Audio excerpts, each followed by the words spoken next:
What is up, my boners? This is MrITryHard here, the nastiest commentator in all of motherfucking YouTube. How you guys been doing? I've been doing motherfucking fantastic. A little bit of a stuffed nose though. But anyways, you guys will be watching a gameplay with the EN91 nuclear on Mirage gameplay domination. So nuclear, if you guys aren't familiar, it's 30 kills without dying. You get the nuclear emblem. It's cool. It's nice. It's nifty. I like it, and I like to get it. So here you go. Nuclear gameplay. Hope you guys enjoy. Now, you guys always be liking the true stories and all that kind of stuff. So in the comment section down below, please tell me what kind of true stories would you guys like to hear. Like, would you like some personal experiences, something that happened in relationships, something that happened with, I don't know, the funny stories with like alcohol, or the funny stories with girls, or the funny, like, what do you want? Like, let me know what you guys want. And like today, somebody was, not today, yesterday, somebody was tweeting at me like, hey, you should do true stories about drugs. And I was like, you know what? I can do that, and I had never really thought about doing that, and I was like, let's do it right now.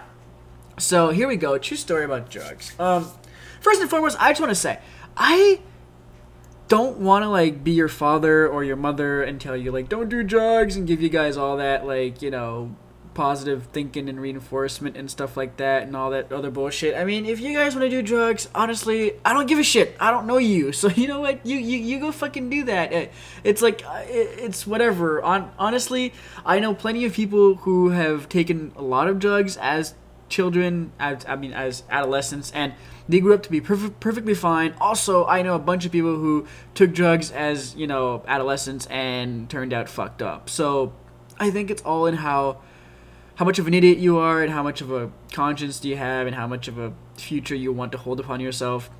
And I don't think drugs are gonna fuck you up. I think you fuck yourself up. So if you want to go do drugs, by all means, be my guest. But here are my stories about drugs, because I don't have very many stories, because I wasn't one to take a lot of drugs as a kid. It wasn't really my thing. It wasn't really something that I enjoyed doing. It always ever happened when I had these like traumatizing events in my life. For instance, I would go to, like, I don't know, maybe I would lose a girlfriend who I dated for a long time, feel like shit, and I'd be like, take drugs, or I don't know, my parents would get really mad, because I have like these events in my life where my parents got really mad at me, or I got really mad at my parents, and it would just like, it was terrible. It wasn't really nice. But and then it was always after those events where I'd kind of like, you know, rebel on life and just be like, fuck it, let's do drugs. But my first time taking drugs was, I think I was, oh God, probably like 16 or 17 years old. This is terrible, because I was working for my uncle.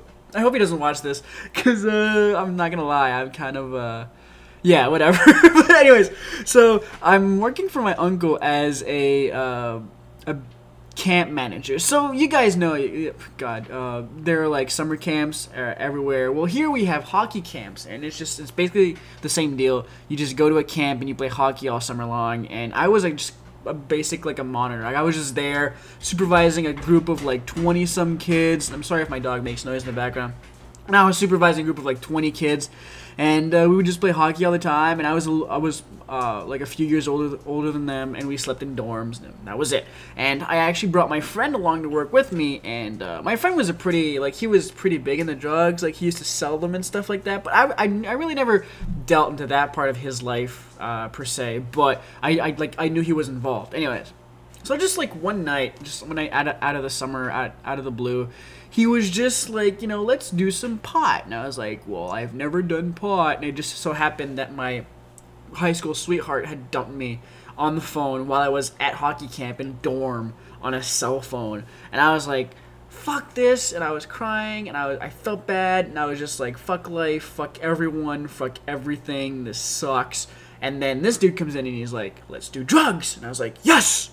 Drugs is the way to go. Drugs will solve all my problems. And I guess that's how most people get started, right? They just like find all these traumatizing events, and they just like try to find something to escape. And that's what I did, right? I found drugs. So I was like, let's do pot. And I had never done pot before. I had smoked cigarettes though, so I knew how to smoke. Like, that's one thing people don't think of. It's hard to smoke if you don't know how to. So like, I knew how to do it. Anyways, so then he calls up his friend. His friend brings pot over. He rolls up the pot, and it's just me and him in a small dorm room, like the size of like, God, a fucking bathroom. Like, it's the size of like a modest bathroom. It's really small. So we're in there. We open the window, obviously, because we both know pot smells like shit, or it smells like, it reeks. So anyways, I take my first whiff of pot, and I'm like, well, you know what? This doesn't really do anything to me. It's whatever. I don't really feel it. This is just a lie. Fuck pot. This is just bullshit. And I take more and more and more, and eventually it just kicks in, and I start freaking the fuck out. Because all the kids who I'm supposed to be, like, responsible for, like 20 kids who are sleeping at this time, some of them are already, like, they're up and they're running in the hallways, just basically acting like idiots, which is what kids do, right? Which is fine, but I'm the guy in charge, right? I'm like your babysitter. I should be taking care of this, and yet I'm high as fuck for the first time. I'm like, they're gonna smell pot on me. So I'm like reaching for like deodorant, perfume, and then I put so much perfume on and so much deodorant. And of course my friend during that time, he's laughing his ass off like a high motherfucker. He's like laying on the bed and like, look at this faggot, like rubbing like perfume and cologne. And like I even brushed my teeth so much that I put toothpaste on my index finger and was like rubbing it on my like denture, not my dentures, but on my gums and on my lips just to make sure I wouldn't like smell like pot. It was that bad. Anyways, I did not get caught as far as I know. I got away with that. That was my first thing with weed. I did weed a few more times, like probably like less than a handful, like 3 more times maybe, just at friends' house or parties, and it just never really stuck for me. It wasn't really my thing. I did do something harder though. I researched this, and I still can't find the right word for it. I think it's called hash. At least in French, it's called hashish. So I'm not really... It's basically like a harder form of weed. And the way you smoke it... Well, I mean, there are plenty of ways of smoking it, but the way we would smoke it was... you would basically put it on the tip of a cigarette and put it inside a... like you would put a hole inside a pop bottle, like a plastic bottle, and then you would put all the smoke in there, and then you would inhale that smoke. It was basically like a harder version of weed, basically. And I was at a hockey game, or a hockey practice, and after that practice, we would always go to this club right across from the rink, and you know, right after that practice, we're all in the car, just chilling, having a cigarette, because that's what hockey players do when they're 17. They have a smoke.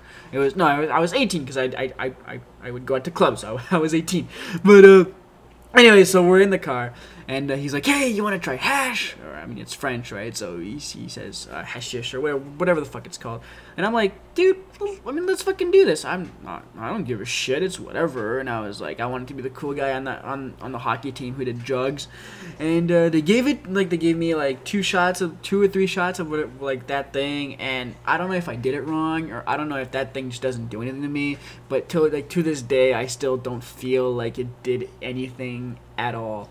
And they were like all super impressed. They were just like, "Oh my god, TryHard, not affected by drugs. He is like the superhuman of drugs. Like, what the fuck?" And I was just like, dude, this shit ain't doing nothing to me. And then I went to the bar, and it was a really cool bar, because that bar was it was a normal bar every day except on Saturdays. So on Saturdays, it would become a wet t-shirt contest bar, and the average age of that bar during normal weekdays was like 35 to 40. It was like an old people bar. It was fine. It was cool.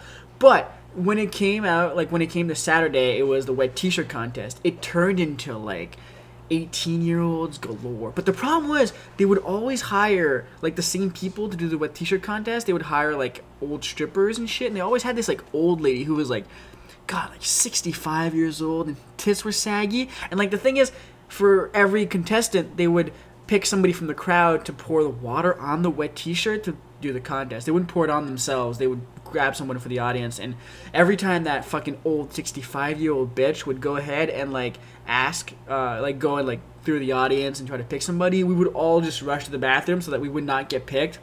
And actually, that one night, my friend who did drugs actually did get picked, and it was kind of sad. But sucks to be him, man, because I don't give a shit. I'll fucking wet anybody's tits, to be honest. That was my first experience with heroin, which never really happened. It was just some chick who wanted to borrow a $20 bill from me to go to the bathroom, and I kind of questioned her a lot. I'm like, you're gonna steal my money, you dumb bitch. And she's like, no, I need this $20 bill. It turns out you roll it and then you sniff the heroin. Yeah. Or the cocaine. I don't even know what kind of... It's white and it's powdery, and it's probably in a movie. That was my experience with drugs. So you know what? By all means, judge me, whatever. I don't give a shit. Hope you guys enjoyed this. MrITryHard. Bye. Oh my god. Penis.